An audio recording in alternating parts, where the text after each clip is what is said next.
Alors, Hachem, on continue un peu à la chôte de Omer. On va expliquer un peu la période de cet Omer, quelle est la période du conte du Omer. Dans le Omer, il y a deux périodes. C'est une grande période de 49 jours. Mais en vérité, il se divise en deux. Ça se divise depuis le début jusqu'à 33 ou 34. Et après, du 34 jusqu'à la fin, Shavuot. Okay? Maintenant, dans le Omer, il faut expliquer qu'est-ce qui est arrivé. Et il faut comparer cette période, la première période, avec la période de 3 semaines de Tisha B'Av. Ok? Dans les deux cas, c'est comme 3 semaines. C'est comme 3 semaines. Dans les deux cas, c'est des périodes de deuil. Pour tout le Ham Israël. Ok? Tisha B'Av, les 3 semaines, c'est la destruction du temple. Depuis 17 Tammuz jusqu'à Tisha B'Av, c'est ils ont assiégé la ville, ils ont détruit la ville, ils ont tué des Juifs. C'était une période de deuil. Mais cette période aussi, du Omer, la première période, c'est une période de deuil. Qu'est-ce qui est arrivé? On sait qu'il y a 24 000 élèves qui ont été formés en 24 années par Rabbi Akiva, qui sont tous décédés dans la même période. Dans une année, dans une période, tous ils sont morts. 24 000 élèves, c'est énorme. C'est énorme. Tu parles d'une épidémie qui a tué mais c'est une épidémie qui s'est attaquée qu'aux Chachamim. Elle n'a pas touché les autres. Elle a touché des Chachamim, elle a touché les plus grands érudits d'Am Israël, les élèves de Rabbi Akiva. Imaginez-vous, c'était une période de noirceur pour Am Israël. Okay?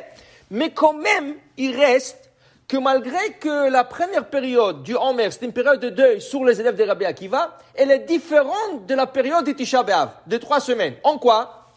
Le Ramban, le Nahmani, il explique que comme toujours, il y a 2 fêtes. Par exemple, si on prend Pessah qui vient de passer, il y a le premier jour de Pessah, il y a le Shve'i chez le Pessah. Qu'est-ce qu'il y a entre les 2 jours, le premier et le 7e? Chol HaMoed. Chol HaMoed. Dit le Ramban, donc, Pessah, c'est le premier jour.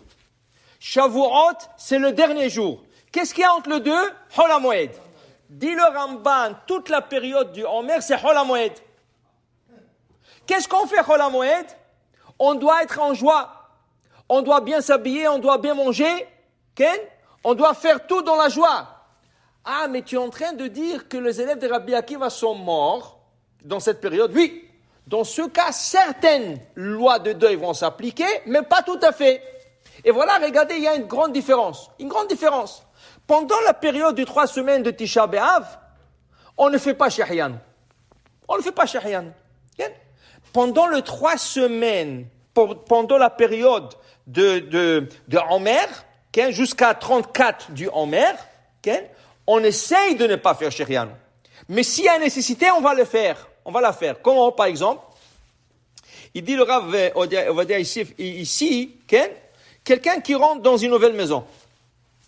Pendant les 3 semaines de 17 Tammuz, Tisha B'Av, on dit à quelqu'un, écoute, c'est bien de ne pas déménager. Ne rentre pas dans une nouvelle maison. C'est pas une bonne période de rentrer dans une nouvelle maison. À moins que tu es dans la rue. Tu es dans la rue, tu n'as pas où aller. Tu vas pas rester dans la rue. Et ton bail est fini. Et tu n'as pas où aller. Tu es obligé de rentrer. Ok. Mais si tu es prêt à attendre, attends jusqu'après Tisha B'Av. Mais pendant la période du Sfirat à Omer, le Rav Yosef dit, Mutar li kanes li dira chadasha. Il est permis de rentrer dans une nouvelle maison. Et pas seulement parce que tu es dans la rue. Afilu leshem harvacha. Moi, c'est harvacha. Tu es dans une maison. Il y a 3 chambres à coucher. Ah, tu as trouvé un bon deal, 4 chambres à coucher, 5 chambres à coucher. Okay? Est-ce que tu dois te restreindre et dire, tu sais quoi, je vais passer après le Omer? Non, tu n'es pas obligé d'attendre. Tu peux passer même dans le Omer. Tu peux déménager dans le Omer. Okay? Pourquoi? C'est une période de deuil, mais n'oublie pas que c'est Chol HaMoed aussi. Alors il y a une joie aussi dans cette période. Dans ce cas, ce serait permis.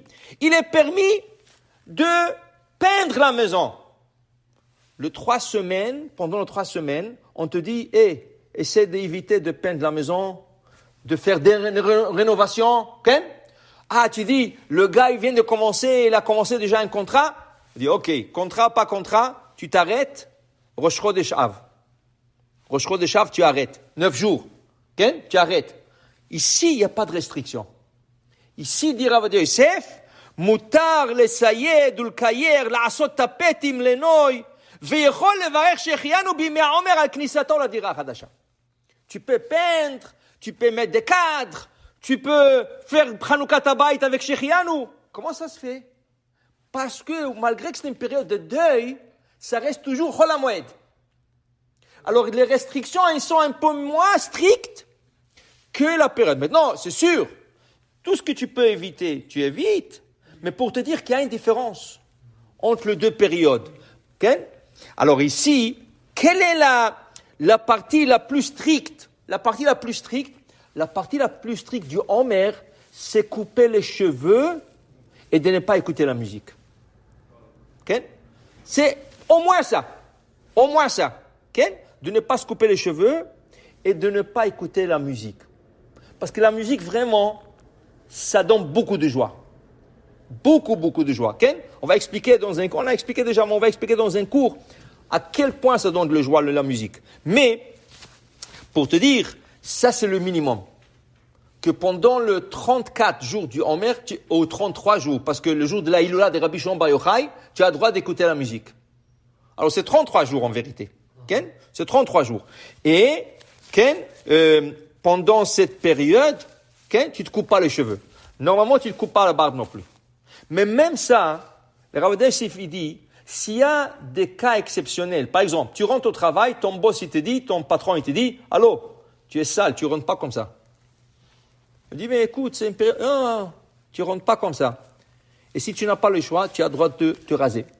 Le Rav Yosef il dit, celui qui est obligé de se raser, pour une obligation, c'est mieux qu'il attend vendredi. Alors là, il se rase l'Ichvot Shabbat. S'il y a une raison, s'il n'y a pas de raison, essaye de ne pas te raser non plus pendant le 34 jours. Okay? Voilà. Alors maintenant, il y a une troisième opinion. Je vais vous expliquer. Troisième opinion. Comment? Shulchan Aruch et le Rama, ils discutent. Quand est-ce qu'ils sont décédés, les élèves de Rabbi Akiva? Quand? Le Shulchan Aruch, il dit, ils sont décédés depuis le premier jour du Homer, le compte du Homer, jusqu'aux 34 jours plus tard.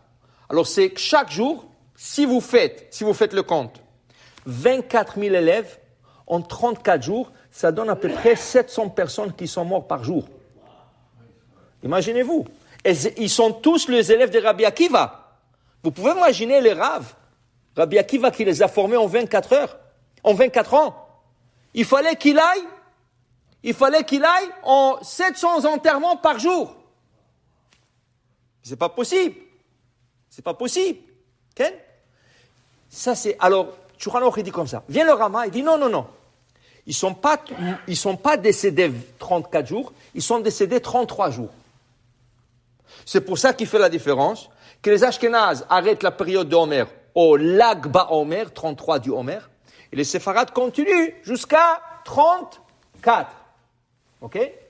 Vient une autre opinion d'une Mishnah Bura, Ashkénaz, ils te disent non, nous on va pas compter depuis le début jusqu'au 34, au 33, c'est 33 jours. Donc on peut avoir 33 jours d'une autre manière. Quelle autre manière? Tu prends de Pessah jusqu'à Rosh Chodesh, normal, tu écoutes la musique, tu fais tout normal. À partir de Rosh Chodesh, tu le dis jusqu'à 2 Rosh Chodesh, jusqu'à Shavuot, il y a 33 jours. Alors il y a des Ashkénazes qui font ça, pas au début, ils font la deuxième période.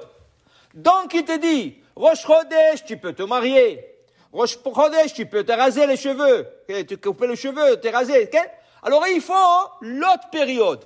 Dit le Mishnah Bura, mais tu peux pas danser sur 2 mariages.